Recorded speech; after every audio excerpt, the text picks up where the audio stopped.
Good morning peeps, Liesl here once more, and we're out bright and early today. Well, it's about 9:15 anyway. In sunny England, sunny winter England.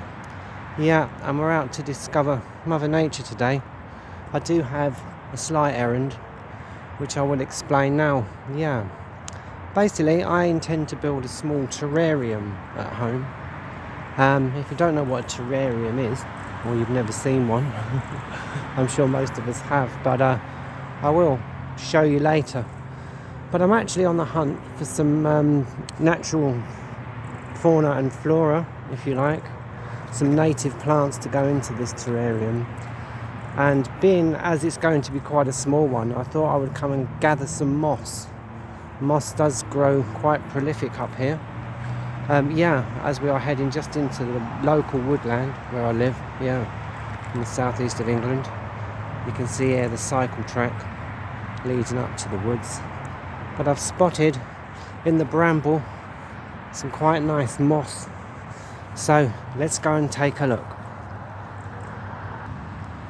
So, as you can see here, there is a felled log. It's obviously been lying here for some time. And if we go up close, you can see there's some lovely moss growing on there, which I think will be ideal for a terrarium. Now, I did look up the name of this species, and for the life of me, I cannot remember, but I would say that it's some kind of fern moss or something like that.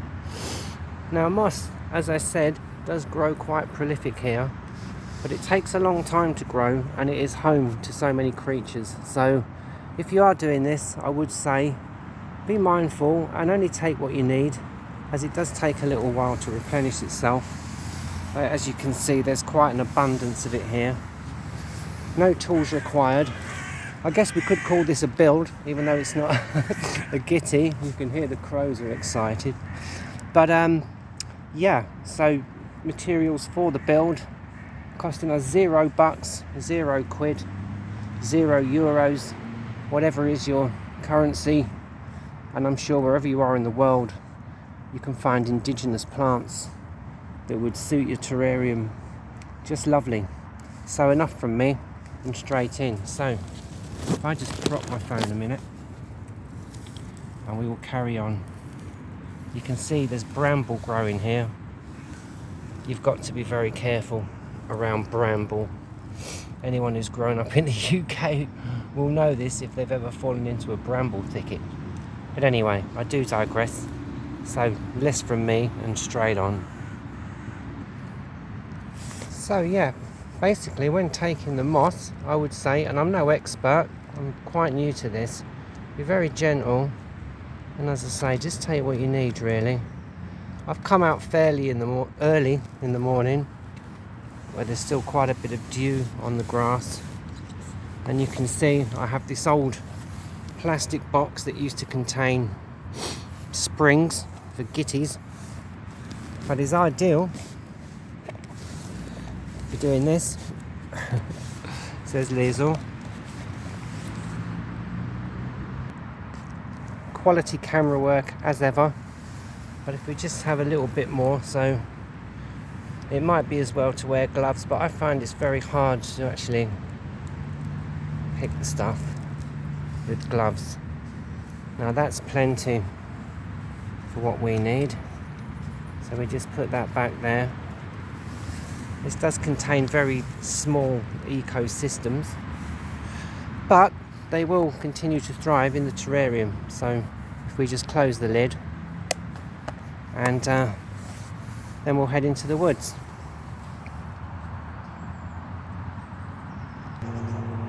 So, as we head into the main part of the woods, you can see along here is the thicket, the bramble, or the hedgerow as it is traditionally known. They say that there used to be enough hedgerow in Britain to go so many times around the globe. I don't think that's the case now. You can see it's been sort of cut to the quick by the Forestry Commission. They often do that in winter.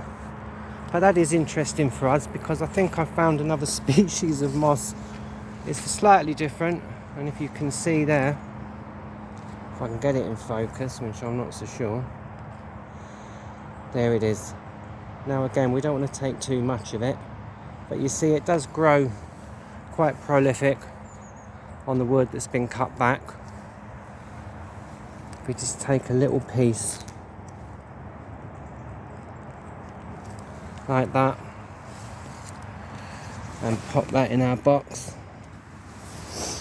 That was a tiny bit, so maybe we'll take a little bit more. Thanking Mother Nature on the way. Thank you, Gaia. As I say, I'm no expert and I don't know how well these will all grow, but from my wee bit of research, hopefully, job's a good one. So that will do. As I say, we don't want to take too much. And yeah, we'll head into the main woods now because I want to find some nice mulchy soil to add to the substrate that we're going to use. So yeah, let's head on. So here we go. Yeah, I've actually headed off the main footpath through the woods because there is like a kind of paved way to walk through, and up onto the bridle path.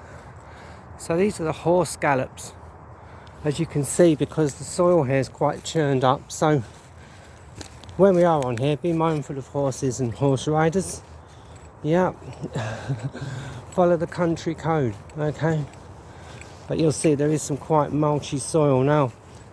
This is still quite damp, and I'm no expert on this whatsoever, but I do know that where this soil is churned up a lot by the horse's hooves, does make it quite light and full of air. So I'm hoping anyway, on that theory, that jobs are good, and it's good to go to areas that are quite boggy to find moss and small plants for the terrarium, which it is here. It tends to flood quite a bit in the winter in this woodland. These trees opposite, I do believe, a young alder or buckthorn, which does like to have its roots quite saturated in, you know, quite a high water content soil. Yeah, it doesn't like the sandy soil at all. So I've kind of based my theory on this. Do excuse the very poor camera work, but this is a very impromptu video. I literally had my phone in my pocket and I thought, why not bring it with me? So there you go. It is a beautiful sunny winter morning in southeast England, and yeah, that's always a beauty to behold in my book. So here we go. So there we go.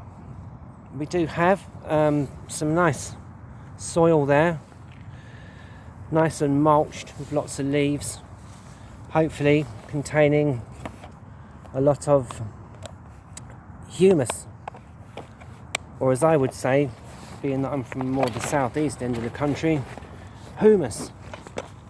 Yeah, not to be confused with hummus, which we know is something tasty to eat, which you either eat as a dip or spread on your bread.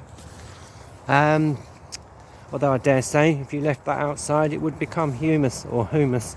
But anyway, enough of my Liesl jokes.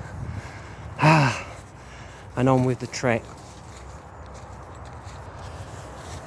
So we're exiting the woods now, and as you know, I live in the, well, slap in the centre really of a modern city of about 750,000 people population, and you can see as we head out of the woods, yeah, there's the main roads linking this part of the city to the city centre. So basically, just to say that you're never far away from nature really, no matter where you live. I live in an apartment and I don't have a garden, so I do like to come out here. Very hazy sunshine here this morning, and I think we'll head back.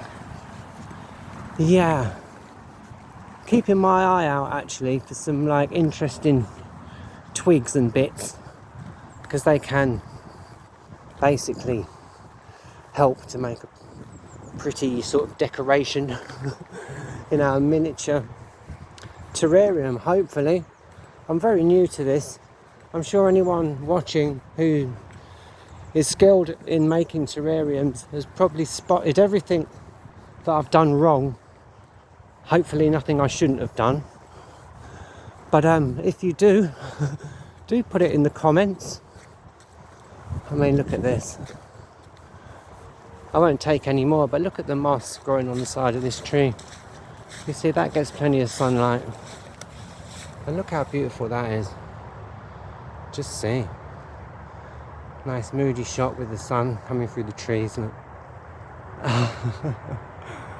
Oh, and the leaves falling. Can we catch those? My camera skills aren't that good, but there we go. A beautiful day in sunny England. Okay, well, I will continue. If I find anything interesting, I will let you know. But if not, we shall continue home. So, I hope you enjoyed that anyway, peeps. Yeah, very off the cuff, very impromptu. But I thought it would be nice to bring you with me on this beautiful sunny winter morning, because it is turning to winter here now, really. Come and take a look at this, actually. See, this is where all the rain floods off of the main roads. But it's created this kind of natural little oasis. And there it is, see? That's a lot of green algae. I know algae can be useful with these things, but I don't really know enough about them yet. And yes, this is where we recently had some flooding, because it dries out here completely in the summer. And just across the road is the main road, basically leading into the city. So there you go. Can't be bad. Okay then, peeps. Wherever you are, do stay safe. Whatever you're doing, do stay blessed. And most of all, keep building. Okay then, peeps. Bye for now. Bye.